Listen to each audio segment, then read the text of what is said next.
Live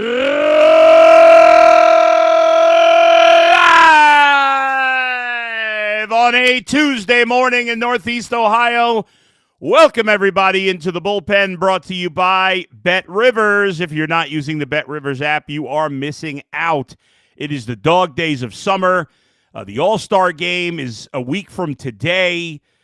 It's a slow time normally, but never, ever is it a slow time for sports in Cleveland, even in the traditional time of the year. 3 weeks, training camp starts. Who will be the quarterback? We still have no idea. And unfortunately, here at Cleveland, we have had that situation happen where we don't have any idea who the quarterback is 3 weeks before training camp far too many times. In baseball, the Guardians are in the mix in the playoffs. They're not playing great.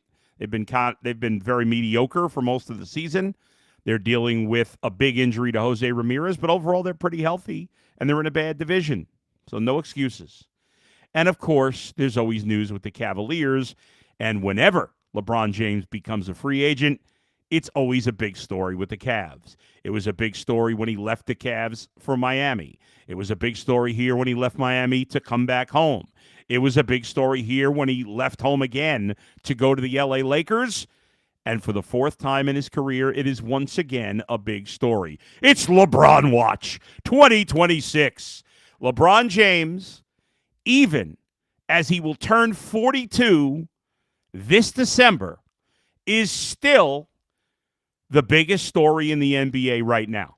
Maybe not the biggest story, period, at this point in his career, but he's still the biggest story in the NBA right now. And at almost 42 years old, in the NBA of all sports, it is beyond remarkable that LeBron, normally a 42-year-old basketball player, which there's almost no such thing. I mean, how many guys have even played to 42, let alone be one of the top 20, 25 players in the league still as he's approaching age 42. But that is the only case. This is the only time this has ever happened in the history of the NBA. It's very rarely happened in any sport. Obviously, Tom Brady, but all completely unheard of that at nearly 42 years old, LeBron James would still be this hot a commodity, and that it would be a big deal, and that the Cavs offseason would ride pretty much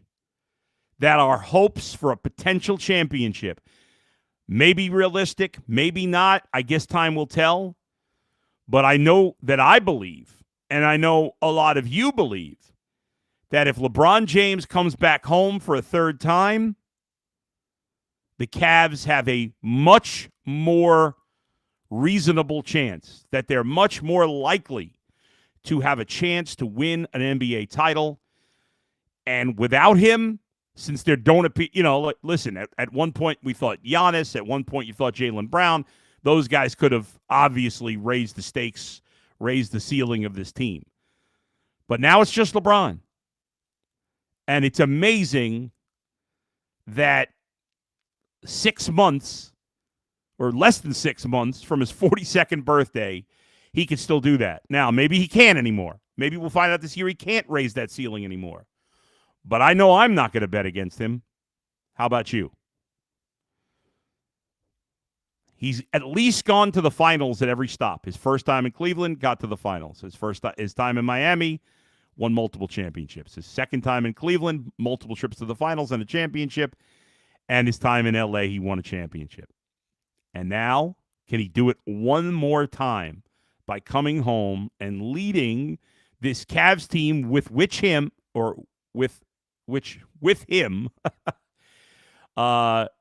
even though it's maybe a little wonky with him and James Harden and Donovan Mitchell and maybe Anthony Davis, certainly Evan Mobley, maybe Jared Allen. It's a weird mix, a very weird mix. But it could be the only mix like this today. Sorry. It could be the only mix that leads to the Cavs getting to a championship. You just heard Dustin there. Let's bring him in. Hey, guys. Good morning. Good morning. You got like a power outage, dude? The power must have went out in my house with one of these storms, and the breaker went down, and my computer was plugged in, and all of a sudden, it was dead. So sorry. Here I am. Boy. Here you are. So I was just talking about LeBron Watch 2026. And it feels like right now that this whole basketball season rides on a guy who is less than 6 months away from being 42 years old. I don't know about you. I'll hear from you now. In my opinion, the Cavs got a shot. They're certainly not the favorites to win, even with LeBron, but they're a legitimate championship contender. And for me, without him, they're not. I don't know. Do you feel the same way or no? Yeah, no, I feel the same way. I think that if he comes to Cleveland, he makes them the favorites in the East. I don't think that it makes them the favorites to win the whole thing. I still think it'd be tough to get out, between OKC and the Spurs. I mean, there's some really talented teams. However, if they don't get LeBron James, they're probably not going to go to the NBA Finals this year, and it's probably just going to be another one of those years where it just kind of feels like they'll be good, they'll be a playoff team, but we just know we're waiting for the other shoe to drop at the end of the season when things just continue to crash and crumble again. And I don't want to see that happen. I want to see LeBron James come back. I want to enjoy that excitement. I want to enjoy the season. I do think, by the way, the regular season would be way more important or impactful and feel like it means something as opposed to when LeBron was here the first time. So I don't know. I haven't talked to you in a couple of days, so I'm not even sure your thoughts and where you're at with this. But you think he's coming back? I mean, obviously, I have no inside info. Even Jason, who knows LeBron better than anybody that I know, doesn't have any inside info. He hasn't spoken to LeBron But, yeah, I think I would just be surprised if he went to Golden State. That would surprise me at this point in his career.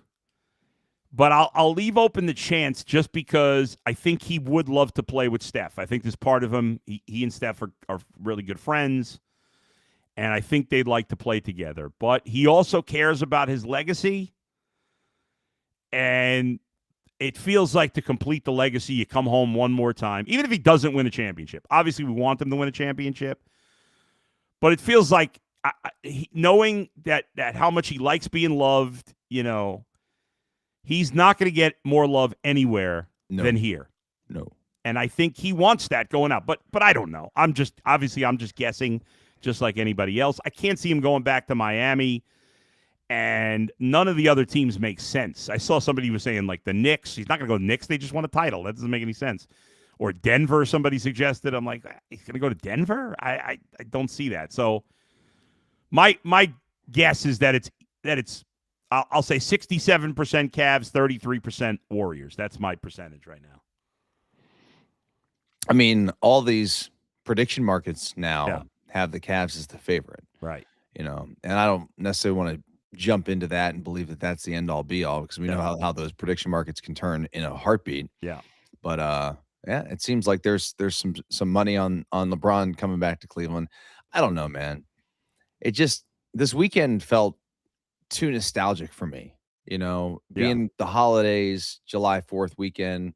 I was over at a friend's house this weekend for fireworks, and they happen to live in the same neighborhood where LeBron's mom lives. Mm-hmm. And they claim that every time LeBron's picked a new team, his mom puts in the flag of the team that he picks in the yard the morning when before everything else. So this person's driving past the house every day? They're like, we've been taking the dog on extra walks lately. That's funny. So it was kind of cool. And so no flag yet. It's like the Pope. When there's a new Pope, the smoke comes out. Yeah. When LeBron picks his new destination, the flag comes out. And the kids were saying that LeBron was over there the other day, and was super friendly with all the kids. So it was pretty cool. Can you imagine? It's funny because somebody, I don't know if it was, I think it was Jason said, LeBron will go to Target every once in a while. Can you imagine you're in Target and you're walking down an aisle? And so think about this. LeBron James. This area where it's kind of close to me. It's probably I don't know, 5 minutes from where I live. Yeah. And over here near Medina County. Yeah. And you've got LeBron's mom lives in this neighborhood. Yeah. Donovan Mitchell lives 2 miles away. Okay. And Myles Garrett is right there too. And so it's funny. It's just funny. And these guys go out to Discount Drug Mart, and people don't even say anything to Yeah. him. Like, they leave him alone, which is cool. But at least Donovan looks a little more like a normal human being. I mean, he's tall for a normal person, because he's but he's not like 6'10". But like LeBron can't no, just blend in. I mean, he's too big. Correct. And he's the biggest superstar on the planet. I mean, kind of the same for Myles Garrett, though. No. Oh, I mean, yeah, Myles Garrett can't blend in either. Yeah. Like, that's the good thing with baseball players, except for probably Aaron Judge and Ohtani, I would guess. Most of the like Jose Ramirez, especially, let's say Jose Ramirez played in New York. Nobody would recognize him at all. Like, here, maybe, if you're a diehard baseball fan. But if he lived in a massive city, if he lived in New York, Chicago, he'd never get recognized. He's tiny. He don't look like a baseball player. But you know who I see? I'm not going to say where, because I've seen him at the same place like 4 or 5 times. And I think he lives in Rocky River, too. I know there's a lot of players who live in Rocky River and coaches. But I see Big Z all the time. Okay. He and I go to this one place the same, and I don't really know him, so I leave him be. But he can't blend in because he's 7 feet tall. So it's pretty funny seeing him there. But at least he's been retired now for a while. But when you see a current player, especially if they're a football player or a basketball player, and most of those guys stand out, it is pretty crazy for especially And it's nice when the guys, and you said LeBron was nice with the kids, which is not a surprise. And when the players are, nice and seem down to earth, that's always nice. Like, I just would be shocked at this point, knowing how LeBron is 41 years old and how I feel at 43, as opposed to how I felt when I was, 10 years ago. Right. When I was 33, and LeBron was 31 when he came back, or excuse me, he was like 28, 29 when he came back the last time. Let's see, he came back in 14. Yeah, so 12 years ago. 12 years ago. So he was about to turn 30, I think, right? Roughly. Let's just call it 29, 30 years old. I mean, his birthday is 84. Yeah, he was about to turn 30. Okay. So he was 29. Big difference, as opposed to where he is now, and like his legacy is established. I mean, he's the champion. I mean, the argument's been made that he's the greatest basketball player of all time. I just think you just put the stamp on your legacy and you just enjoy the sort of ride into the sunset by getting all the love. It doesn't. I don't even think it matters if they win a championship. I think it's just, to me, it would be exciting just to see the last hurrah. Let him feel the love of his amazing career. Yes. From the town that he grew up in. Yeah, I mean, it's remarkable. There, outside of Tom Brady, I don't think anybody's ever in any sport made this kind of impact at this age. I mean, Roger Clemens was still getting into all-star games at into his 40s, but obviously one baseball player doesn't have the impact that one a quarterback or a basketball player have. But and again, maybe this is the year he's really takes a big drop. But I'm certainly not going to bet against him. So it's just crazy, and so we're all at this point just holding our breath, hoping, because in the next probably this week, I would think something happens. Although who knows? There's either going to be jubilation from the fan base or depression. Because if they don't get LeBron, then what do we have? We have this exact same team. And that doesn't mean they couldn't surprise us and win a championship.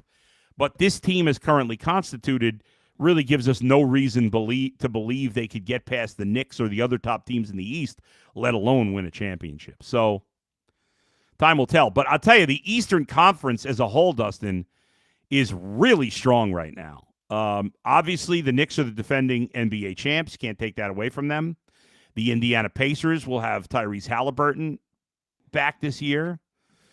The Miami Heat now have Giannis. The Sixers now have Jaylen Brown. Obviously, the Pistons were the number 1 seed last year. Boston, even though they traded Jaylen Brown, them. They're going to have Tatum this year. They're never bad, or almost never bad. I don't expect them to be bad. Orlando is a pretty good team. Atlanta is a pretty good team. I feel like I'm forgetting somebody. Toronto, they just got Kawhi again, and they were There's already. Kawhi, absolutely. I mean, if Toronto was healthy, they would have probably beaten the Cavs in the first round this past year if they were completely healthy. It went 7 games. Yeah. So the East is probably the strongest it's ever been, or at least in a while. Right now, the Cavs have tied for the 4th best odds at plus 800. I think if they sign LeBron, they'd probably still be second in the odds behind the Knicks, but maybe not. I don't know. I think a lot of people would jump on Bet Rivers and start betting on the Cavs if they added LeBron today. So we'll wait. I mean, this could break at any time. It could happen in the next 10 minutes. Who knows? We just got to hope for the best when it comes to LeBron. All right. Yeah. We discussed this a little on UCSS yesterday. I wanted to get your take on this. When you look at the Browns, Dustin, yes, they're going to have an entirely new offensive line this year, right? Correct. We got a new starter at every spot. They drafted a rookie. They're going to have a rookie at left tackle. You're going to have 2 new guards with Bitonio and Teller gone. You're going to have – you traded for a right tackle. And at center, you're either going to have a guy you signed as a free agent or a guy you drafted late. But also at wide receiver, significant changes. You drafted 2 of your top 3 picks in the top 40 were both wide receivers. Both of these units, wide receiver and offensive line, were very bad last year. Which do you think is the most improved, is more improved, wide receiver or offensive line? Well, it's a tough question to answer, and I'll answer it this way. I'd say, which group do you think will help the young quarterback the most? That's a good question. And, it's hard. And it is hard. Yeah. However, I'm going to lean wide receiver because that room has dramatically improved. They've improved in speed, explosiveness, talent overall. I mean, it's better competition behind the starters. Like, there's going to be some depth in that room. Like, I think overall, I would lean wide receivers. I do think the offensive line can't get much worse than it was a season ago, just because of the lack of continuity with that group. They were old, they were banged up, and they just couldn't protect the quarterback at all last year. So I'd lean wide receivers. What about you? So we had this conversation yesterday on UCSS. G. Bush and Jason both said offensive line, and I agreed with you. I went with wide receiver as well.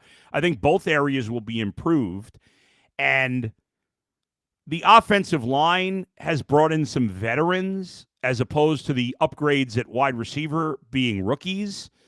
So maybe in year one, I could see it possibly the offensive line takes a bigger jump. However, ultimately, I went with wide receiver because here's why. Yes, by the end of the year, the Browns' offensive line was terrible. And on paper, they are significantly better at the tackle position. They had no left tackle, and they've drafted Spencer Fano with a top pick. And they had no right tackle, and they brought in Titus Howard, solid player. Not sensational, but a solid player. But I'm not convinced they've improved in the middle of that offensive line. You go from Joel Bitonio to, oh my God, I can't even name the guy they signed from the Chargers who's going to play left guard. I'm drawing a blank on his name. But I'd still, even though Bitonio's retired, I think Bitonio's better than him. At center, you go from Pocic to either a rookie late-round pick or Elton Jenkins, who's good but playing out of position. He wasn't as good as a center last year, and he's coming off injury. And then at right guard, Wyatt Teller got banged up and struggled at the end of the year. But when healthy, Wyatt Teller is better than whoever they're going to use at right guard. So, again, if they're healthy, I like the offensive line better. If they're, especially they've got more depth this year. But did you say the player's name? No, I didn't. Zion Johnson? Thank you. That's who I was. Yeah. I couldn't think of his name. But at wide receiver, the guys that are being replaced by Concepcion and Boston are guys who were terrible. Now, they're unproven. I get it. But if Concepcion and Boston were 4th and 5th round picks, I'd be like, well, they're a long shot to be good. Sure, but they're not. Right. And so because they were both high picks and because, for whatever it's worth, they've impressed so far, I feel good about them. They're both top 40 picks. I think they're both going to be massive upgrades from Cedric Tillman and, whoever else. And I just think with Jerry Jeudy I know he had a bad year, but he's had success in this league.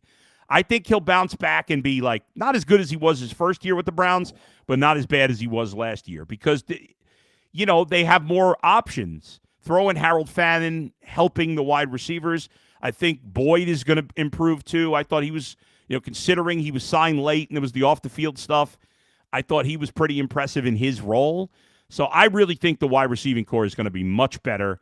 I think the offensive line is going to be better, but not as big a jump as some fans think. Either way, yeah, the offense as a whole should be better. Yes. And it should allow us to at least see, if Shedeur Sanders has some ability, some upside, he's going to have some protection. He's going to have some guys that can catch the football and that can certainly create some separation on the outside. So that's going to just allow us to better evaluate the 5th round pick. No doubt about it. No doubt about it. And then if he does it, then move forward and use all those high picks on other players. And if he doesn't, then you got to get a quarterback next year. So, all right, Guardians begin a series with the Minnesota Twins after a day off yesterday. It's the final week before the All-Star break. Guardians have played their last home game until after the All-Star break. The final week of the schedule here, they have a 3-game series in Minnesota tonight, tomorrow night, and Thursday afternoon, and then they conclude the first half of the season. We're past the halfway point. The Guardians will have played 97 games and will have only 65 left after the All-Star break. But they play the Marlins Friday, Saturday, Sunday, and the Marlins have played really well. They've been one of the best teams in baseball since the start of June. In tonight's game, Joey Cantillo on the mound. He's pitched very well his last couple of outings, including a win over the Rangers back on July the 1st. He will be opposed by Taj Bradley of the Twins. Taj Bradley has been pretty good as well. And, in fact, he hasn't given up more than 2 runs in his last 3 starts. He's 17 innings and 5 earned runs with 22 strikeouts. So be a tough contest today. The Guardians bats came alive on Sunday, but they still lost that game 7-6, I believe was the final. So hopefully the Guardians can take care of business here in the final week. Nobody's running away with this division. The White Sox continue to be scrappy. They lead the Guardians by a game, but the Twins, who I just don't buy at all, I think they're a bad team, but they've played over their skis, only 3 games under 500, are only 3 back of the Guardians. So it feels like every game in this series is worth double. Yeah, when you play a team in your division, it kind of is. Well, think about it this way. If the Guardians Guardians sweep this series, they're 7 games up on they're 6 games up on the Twins. If they lose this series, the Guardians and Twins are tied. That's a huge difference. Huge. Now, it doesn't have to go that way, but again, there are only 2 teams in the American League that are more than 5 games over 500. The Yankees, who are 10 games over, and the Rays, who are 16 games over. That is it. In the National League, there are 3, 4, 5, 6, 7 teams that are more than 5 games over 500. So right now, the last team in the playoffs in the National League, the last team would be the Cardinals. No, I'm sorry. Yes, it would be the Cardinals. No, that's 7. And 6 teams make the playoffs. So the Marlins would be the last team in the playoffs at 49-42. 49-42. In the American League, the last team in the playoffs right now would be the Rangers, who are 45-45. That's a pretty huge difference. The Diamondbacks are 45-45. In the National League, they're the 11 seed in the National League. And finally, Team USA. A dose of reality. We thought we got the big advantage when we got our best player back. They got rid of that red card whatever that nonsense was, but it didn't matter. They got smoked. Dude, from the second Oof. I said to Sarah last night we were Yeah. watching the game, and I had a buddy over too to watch, and Yeah. I'm like, before the Belgium scored, I'm like, we're gonna lose this game. They just looked more athletic, looked more physical. They were attacking more. It was the toughest test so far, obviously, and it proved to be true. And the blunder by our goalie, dude. Like, what are you doing? Can't I mean, have that. it's a 1-goal game. Anything can happen. Yeah. But to give up that second or that third goal to make it 3-1 was just unacceptable. So Belgium moves on to play Spain. The final 8 are, you got France and Morocco. They play on Thursday. Spain and Belgium play on Friday, if anybody cares about these things at this point now. Saturday is Norway and England. And then Sunday, also Saturday, we don't know the last matchup because tonight Argentina plays Egypt and Switzerland plays Colombia. So the winners of those games will play in the fourth quarterfinal on the 11th, which is Saturday. So there you go. And good luck to the rest. You have a rooting interest in anybody at this point? I know you're of German heritage. They're gone. No. I mean, I liked Brazil because they all wear the Jordan gear. Yeah, they're that's gone. Kind of cool, but they're gone, and they were one of the favorites. I mean, Norway's got this dude. What's his name? The guy that looks like He-Man. I don't know. Holland? Yes, Holland. Yeah. That guy's a stud, man. He is a rock star. All right, so you're gonna maybe root for I Holland. don't know. I mean, the Dutch. I've never watched so much soccer in my life. I'll tell you that. It's crazy. Much. Yeah, I know. It is crazy. And I don't like soccer. Right. But it's dude, it's July. There's nothing on. It's baseball, dude. What are you talking about? Regular season baseball. Oh, well, I love it. The championship will be in the Meadowlands in New Jersey on July the 19th. So there you go. All right, thanks everybody for joining us today. Thanks for watching and listening. Thanks to Levi and Alex for producing. Dustin and I will be back live Thursday morning at 8:30. Where else but right here in the bullpen with Bull and Fox, brought to you by Bet Rivers. See you, everybody. Have a good day.